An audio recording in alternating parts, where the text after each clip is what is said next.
Hello दोस्तों, welcome to my self study. दोस्तों, वर्ष 2022 करंट अफेयर्स क्वेश्चन सीरीज में एक बार फिर आपका बहुत बहुत स्वागत है। दोस्तों, आज की इस वीडियो में हम डिस्कस करेंगे जून माह के अभी तक के प्रमुख करंट अफेयर्स क्वेश्चन आंसर्स। दोस्तों, यहाँ पर आज के पहले प्रश्न को स्टार्ट करने से पहले चलिए पीछे के करंट अफेयर्स को थोड़ा एक क्विक रिवीजन कर लेते हैं। तो दोस्तों, आपको पता चलो कि अभी कुछ समय पहले ही वियतनाम ने दुनिया का सबसे लंबा कांच का पुल बनाया है और उन्होंने मतलब कि वियतनाम ने चीन का रिकॉर्ड तोड़ते हुए दुनिया का सबसे लंबा कांच का पुल बनाया है। वही दोस्तों, एक दक्षिण अमेरिकी देश है इक्वेडोर। तो दोस्तों, इक्वेडोर की जो सरकार है, इक्वेडोर ने जो है कि इक्वेडोर की सरकार दुनिया में जंगली जानवरों को भी कानूनी मान्यता प्रदान करने वाला यह दुनिया का पहला देश बन गया है। वही दोस्तों, वर्ष 2022 का महिला वर्ल्ड कप क्रिकेट का जो टूर्नामेंट था उसे ऑस्ट्रेलिया की क्रिकेट टीम ने जीत लिया है। वहीं देश का पहला ग्रीनफील्ड एथेनॉल संयंत्र को बिहार के पूर्णिया जिले में स्थापित किया गया है। साथ ही दोस्तों, आपको बता चलूं कि देश के पहले ओपन रॉक म्यूजियम का उद्घाटन हैदराबाद में किया गया है, जबकि देश का पहला कागज रहित हाईकोर्ट केरल हाईकोर्ट है। वहीं दोस्तों, दुनिया का सबसे ताकतवर पासपोर्ट जापान का पासपोर्ट कहलाता है। तो दोस्तों, आज का पहला प्रश्न है, निम्नलिखित में से कौन सा देश सुर्खियों में रहे I2U2 संगठन का सदस्य नहीं है? और आपकी ऑप्शन से हैं भारत, अमेरिका, इजराइल या फिर ईरान। तो दोस्तों, इसका सही आंसर हो जाएगा ऑप्शन फोर्थ, ईरान। अब दोस्तों, बात यहाँ पर I2U2 की हो रही है, तो पहले ये जान लेते हैं कि आखिर I2U2 है क्या। तो दोस्तों, I2U2 जो है वह एक नया संगठन है और इसमें कुल 4 देश हैं, जैसा कि नाम है I2U2। तो दोस्तों, I फॉर हो जाएगा इंडिया और दूसरे I यानी कि I2 है, दूसरा हो गया इजराइल, मतलब इंडिया और इजराइल। इसके बाद U फॉर हो गया USA यानी कि यूनाइटेड स्टेट ऑफ अमेरिका, और चौथा है दोस्तों U2 यानी कि यूनाइटेड अरब ऑफ एमिरेट्स। तो इस प्रकार दोस्तों, I नाम से इंडिया और इजराइल, वहीं U नाम से UAE और USA। इस प्रकार से यह 4 देशों का एक संगठन है और इसमें दोस्तों जो है कि ईरान इसका सदस्य नहीं है। और दोस्तों, आपको बता चलूं कि अगले माह यानी कि जुलाई 2022 में इस संगठन का जो है कि पहला वर्चुअल समिट होने जा रहा है। अगला प्रश्न है, जून 2022 में यूरोपियन यूनियन के सदस्य देशों ने मतदान करके किस वर्ष के बाद अपने देश में पेट्रोल तथा डीजल से चलने वाली गाड़ियों को पूर्णतया प्रतिबंध लगाने की सहमति जताई है? और आपके ऑप्शन हैं 2025, 2030, 2035 या फिर 2040। दोस्तों, इसका सही आंसर हो जाएगा ऑप्शन थर्ड, 2035। इस संदर्भ में दोस्तों, आपको बता चलूं कि इससे पहले यूरोपियन यूनियन का एक सदस्य था ब्रिटेन, और ब्रिटेन ने दोस्तों जो है कि वर्ष 2014 में यूरोपियन यूनियन की सदस्यता छोड़ दी। और दोस्तों, अभी कुछ समय पहले ही ब्रिटेन ने वर्ष 2030 तक अपने देश में सभी घरों में, अपने देश के सभी घरों में इलेक्ट्रिक व्हीकल चार्जिंग पोर्ट लगाने की घोषणा की है। और दोस्तों, यूरोपियन यूनियन के सदस्यों द्वारा डीजल तथा पेट्रोल से चलने वाली गाड़ियों पर प्रतिबंध लगाने का कारण क्या है? तो यह दोस्तों कारण है जो है कि जो वर्तमान ग्लोबल वार्मिंग है उससे बचने के लिए। अब दोस्तों, बात यहाँ पर यूरोपियन यूनियन की हो रही है, तो आपको बता चलूं कि यूरोपियन यूनियन, जैसा इसका नाम ही है यूरोपियन यूनियन, माने यूरोप के देशों का एक यूनियन है और वर्तमान समय में इसमें कुल 27 सदस्य हैं। और जो प्रमुख देश हैं दोस्तों, उसमें से हैं फ्रांस, जर्मनी, इटली, पोलैंड आदि, जो है कि कुल 27 देश हैं इस संगठन में। और इसकी स्थापना दोस्तों 1 जनवरी वर्ष 1958 ईस्वी में की गई थी। और दोस्तों, इसका जो वर्तमान स्वरूप है, इसके बाद इसमें काफ़ी जो है कि चेंजेस किए गए, और जो वर्तमान स्वरूप है वह जो है कि 1 जनवरी वर्ष 2008 से सामने आया था। यूरोपियन यूनियन का मुख्यालय बेल्जियम की राजधानी ब्रुसेल्स में स्थित है और वर्तमान समय में उर्सुला वान इसकी अध्यक्ष हैं। वहीं दोस्तों, आपको बता दूं कि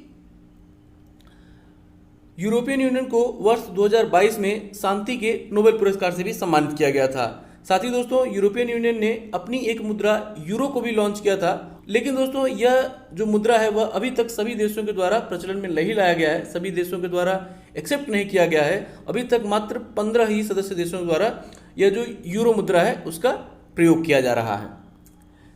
अगला प्रश्न है, जून 2022 में निम्नलिखित में से किस देश की अंतरिक्ष संस्था ने चंद्रमा का एक विस्तृत नक्शा प्रस्तुत किया है? और आपके ऑप्शन हैं अमेरिका, चीन, जापान या फिर फ्रांस। तो दोस्तों इसका सही आंसर हो जाएगा ऑप्शन सेकंड, चीन। अब दोस्तों बात यहाँ पर चीन की हो रही है, तो चीन से रिलेटेड अगर हम कुछ जो है कि करंट अफेयर्स की बात करें तो अभी दोस्तों हाल ही में चीन की जो अंतरिक्ष संस्था है उन्होंने एक जो है कि परिकल्पना जो है कि दुनिया के सामने प्रस्तुत किया। उन्होंने कहा है कि अंतरिक्ष में हम एक सौर ऊर्जा संयंत्र स्थापित करेंगे और वहाँ पर हम सूरज की ऊर्जा को जो है कि अवशोषित कर लेंगे, उसको ग्रहण करेंगे, एक्सेप्ट करेंगे और इसके बाद वहाँ से हम सौर ऊर्जा को जो है कि पृथ्वी पर भेजेंगे। तो इस प्रकार की दोस्तों परिकल्पना करने वाला दुनिया का पहला देश बन गया है चीन। वही दोस्तों रूस के साथ मिलकर चीन जो है अंतरिक्ष में अपना एक अंतरिक्ष स्टेशन बना रहा है। वही दोस्तों अभी कुछ दिनों पहले ही चीन ने आमूर रिवर पर एक पुल बनाकर अपने आप को रूस के साथ जोड़ लिया है। अब दोस्तों बात यहाँ पर चीन की हो रही है, तो आपको बता चलूँ कि चीन का जो ऑफिशियल नेम है, ऑफिशियल जो उसका नाम है वह है पीपल्स रिपब्लिक ऑफ चाइना।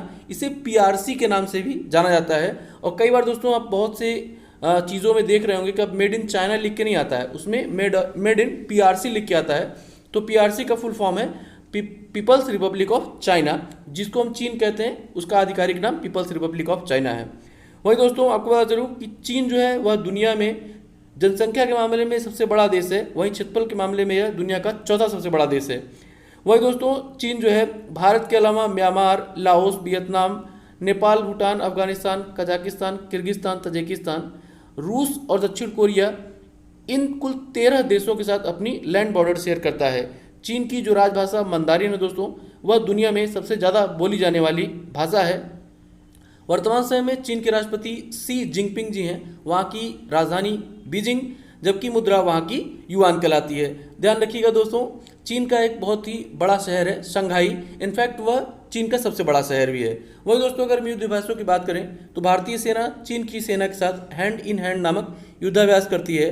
वही दोस्तों चीन जो है वह यूएनओ के अलावा एससीओ तथा ब्रिक्स आदि संगठनों का सदस्य भी है। अगला प्रश्न है, जून 2022 में सूखे की समस्या से जूझने के कारण सुर्खियों में रहा दक्षिण के मोती के नाम से प्रसिद्ध रामसर साइट सावा झील निम्नलिखित में से किस देश में स्थित है? और आपके ऑप्शन हैं ईरान, इराक, कुवैत या फिर सऊदी अरब।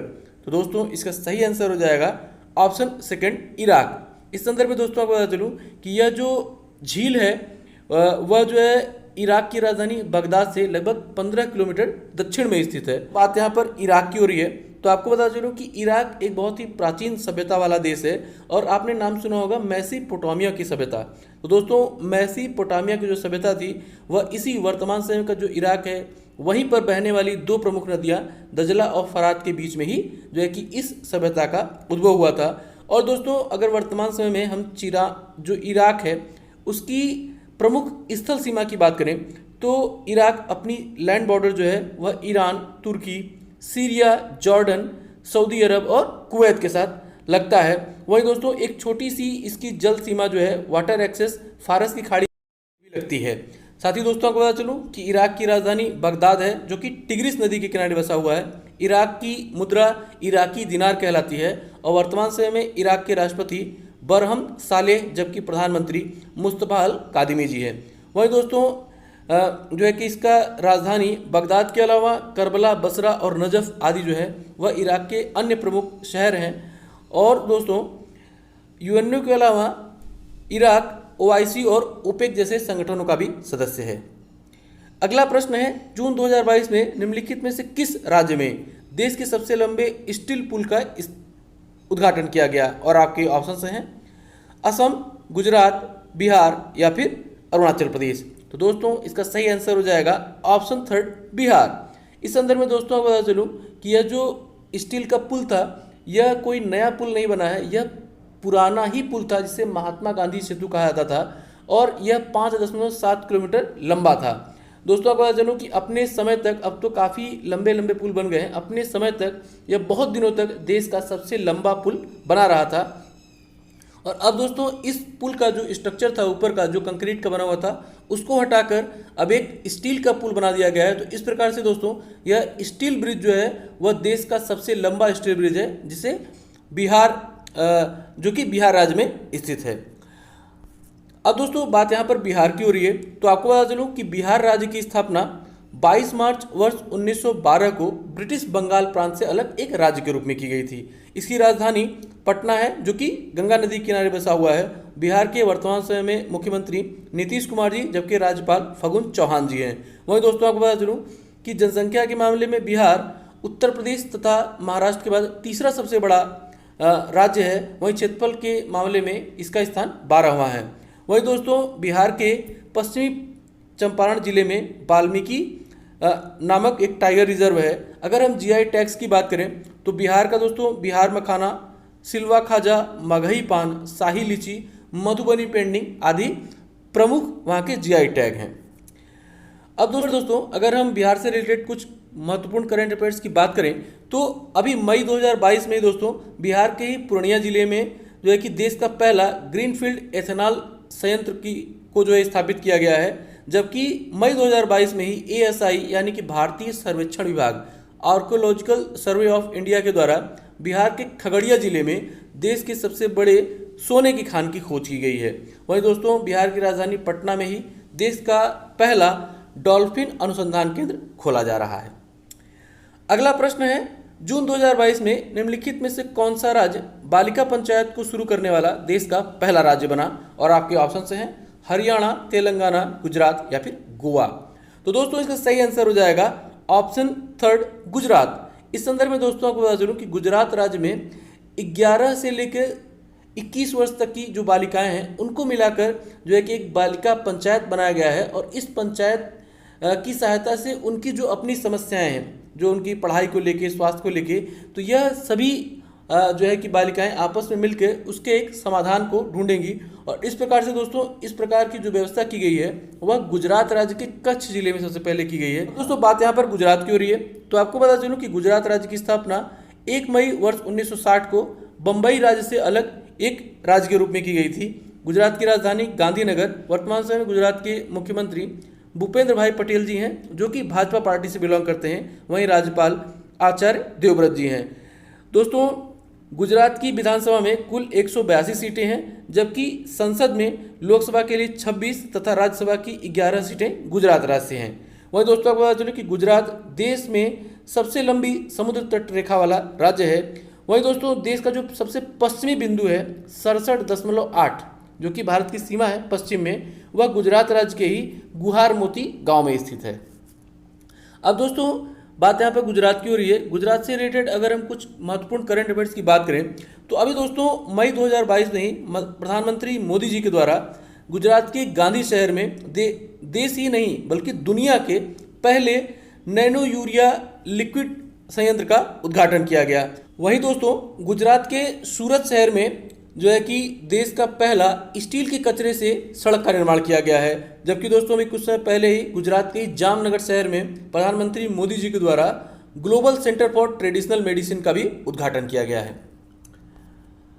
अगला प्रश्न है, जून 2022 में निम्नलिखित में से किस राज्य ने सिंगल यूज प्लास्टिक को प्रतिबंधित करने की घोषणा की है? और आपके ऑप्शन से हैं कर्नाटक, महाराष्ट्र, सिक्किम या फिर पंजाब। तो दोस्तों इसका सही आंसर हो जाएगा ऑप्शन फोर्थ, पंजाब की हो रही है। तो आपको बता चलूं कि पंजाब राज्य की स्थापना 1 नवंबर 1966 ईस्वी को की गई थी। और जो इसकी सीमा है दोस्तों वह एक लंबी सीमा, अंतर्राष्ट्रीय सीमा पाकिस्तान के साथ लगती है। वहीं अगर हम भारत देश में बात करें तो भारत में इसकी सीमा जम्मू कश्मीर, हिमाचल प्रदेश और हरियाणा राज्य से भी लगती है। पंजाब की राजधानी चंडीगढ़ है और वर्तमान समय में पंजाब के मुख्यमंत्री श्री भगवंत मान जी हैं, जो कि आम आदमी पार्टी के नेता हैं। वहीं राज्यपाल बनवारी लाल पुरोहित हैं। दोस्तों पंजाब की विधानसभा में कुल 117 सीटें हैं, जबकि देश की संसद में लोकसभा से 17 तथा राज्यसभा की 7 सीटें पंजाब राज्य से ही आती हैं। अगला प्रश्न है, जून 2022 में जारी की गई ग्लोबल पीस इंडेक्स 2022 की सूची में भारत को निम्नलिखित में से कौन सा स्थान प्राप्त हुआ? और आपके ऑप्शन हैं 86वां, 135वां, 136वां या फिर 180वां। तो दोस्तों इसका सही आंसर हो जाएगा ऑप्शन सेकंड, 135वां। अब दोस्तों आपको बता चलूं कि यह जो ग्लोबल पीस इंडेक्स है इसे प्रतिवर्ष the institute of economics and peace के द्वारा जारी किया जाता है। और इस वर्ष दोस्तों इस सूची में कुल 163 देशों को शामिल किया गया और उन 163 देशों में भारत का स्थान 135वां था, जो कि पिछले वर्ष का स्थान 138 से 3 पायदान अच्छा था। दोस्तों इस अगर हम लिस्ट की बात करें तो इस लिस्ट में जो दुनिया की सबसे शांतिप्रिय देश हैं उस लिस्ट में सबसे ऊपर आता है आइसलैंड, नंबर 2 पे न्यूजीलैंड, जबकि तीसरे नंबर पर आयरलैंड का स्थान है। वहीं दोस्तों विश्व के अगर सबसे अशांत देशों की सूची में कहा जाए तो 160वें स्थान पर रूस, 161वें स्थान पर सीरिया, 162वें स्थान पर यमन, जबकि 163वें स्थान पर अफगानिस्तान रहा। अगला प्रश्न है, भारत में जानवरों को दी जाने वाली पहली कोविड-19 वैक्सीन का नाम क्या है? और आपके ऑप्शंस हैं मोडर्ना, स्पुतनिक, एनोवैक्स या फिर कोवैक्सीन। तो दोस्तों इसका सही आंसर हो जाएगा ऑप्शन थर्ड, एनोकोवैक्स। वहीं पर दोस्तों अगर हम दिए गए अन्य ऑप्शंस की बात करें तो जो ऑप्शन फर्स्ट है मोडर्ना, तो दोस्तों मोडर्ना अमेरिका का जो है कि वैक्सीन है, हालांकि ये इंसानों को दिया जाने वाला है। वहीं स्पुतनिक जो है वह रूस का है, जबकि कोवैक्सीन हमारे देश भारत का ही है। निम्नलिखित में से किस महिला टेनिस खिलाड़ी ने फ्रेंच ओपन 2022 का खिताब जीता? और आपके ऑप्शंस हैं Barbara Krejcikova, Ashleigh Barty, Iga Swiatek या फिर कोको गॉफ। तो दोस्तों इसका सही आंसर हो जाएगा ऑप्शन थर्ड, ईगा स्विटेक, जो कि पोलैंड की हैं। इस संदर्भ में दोस्तों आपको बता चलूं कि ईगा स्विटेक ने फाइनल में कोको गॉफ को हराया, जो कि अमेरिका की हैं। यहीं पर दोस्तों अगर हम पुरुषों की बात करें तो पुरुषों के इस टूर्नामेंट में यानी कि फ्रेंच ओपन 2022 का खिताब एक बार फिर से राफेल नडाल ने जीत लिया है। ध्यान रखिएगा दोस्तों कि राफेल नडाल ने इसी वर्ष यानी कि वर्ष 2022 के जनवरी में आयोजित ऑस्ट्रेलियन ओपन को भी जीता था। वहीं पर दोस्तों यहीं पर दिए गए अन्य ऑप्शंस की बात करें तो ऑप्शन जो फर्स्ट है दोस्तों बारबरा क्रेजिकोवा, जो कि चेक रिपब्लिक की हैं। तो बारबरा क्रेजिकोवा ने पिछले वर्ष यानी कि वर्ष 2021 का फ्रेंच ओपन जीता था। वहीं जो दोस्तों ऑप्शन सेकेंड है एस्ले बार्टी, जो कि ऑस्ट्रेलिया के हैं, तो उन्होंने ऑस्ट्रेलियन ओपन 2022 का भी खिताब जीता है। और दोस्तों एस्ले बार्टी ने जो है कि वर्ष 2022 के ऑस्ट्रेलियन ओपन खिताब जीतने के साथ ही टेनिस से संन्यास भी ले लिया है। तो दोस्तों अब बारी है आज के प्रश्न की, और प्रश्न है यूरोपीय संघ का मुख्यालय निम्नलिखित में से किस शहर में स्थित है? और आपके ऑप्शंस हैं ब्रुसेल्स, जेनेवा, वियना या फिर रोम। हमेशा की तरह दोस्तों अगर आपने पूरी वीडियो बहुत ध्यानपूर्वक देखा होगा तो इस प्रश्न का सही उत्तर आपको इसी वीडियो में तक मिल गया होगा। प्रश्न का सही उत्तर नीचे आप कमेंट बॉक्स में कमेंट करके हम बता सकते हैं। दोस्तों इसी तरह के इंटरेस्टिंग क्वेश्चन आंसर्स के लिए आप हमारा Facebook page my self study को भी ज्वाइन कर सकते हैं। फेसबुक पेज का लिंक नीचे डिस्क्रिप्शन बॉक्स में दे दिया गया है। दोस्तों उम्मीद करता हूं कि वीडियो जरूर आपको पसंद आई होगी और आपको कुछ न कुछ जानने को मिला होगा। वीडियो अगर आपको पसंद आई हो और आपको कुछ न कुछ जानने को मिला हो, वीडियो को लाइक और शेयर करना ना भूलिएगा, साथ ही चैनल को सब्सक्राइब भी। इस नोट के साथ दोस्तों वीडियो को समाप्त करता हूं और मिलता हूं आपसे अगली वीडियो में। तब तक के लिए जय हिंद।